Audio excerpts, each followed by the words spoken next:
улуттук байлыкты бөлүштүрүүнүн бир ыкмасы бюджетке тартып алып, анан бюджеттен бөлүштүрүп бересиң. Ал баарына жетпейт. Кызмат аркылуу байлык бөлүшкөндө эмгегине жана талантына жараша деп, жана коммунисттер айтканда, эмгегине талантына жараша. Биричини чакырсаң $1000 келет. Мындай атактуу, жакшы ырдаган. $100 ырчы бар. Ооба.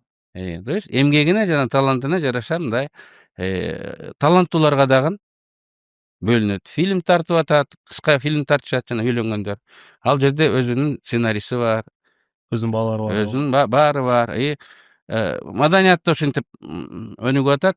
Ошол тармак, кызмат тармагы байлыкты мындай теңирак дегенде, кайра бөлүштүрөт деген, кайра бөлүштүрөт. Канчалык айланса, жумуш кылган адамдар алып калат да акчанычы. Канчалык айланса, ошон үчүн биз акчаны мындай байлар сыртка алып чыгып кетпей, Кыргызстанда жоготконго шарт түзүп беришибиз керек.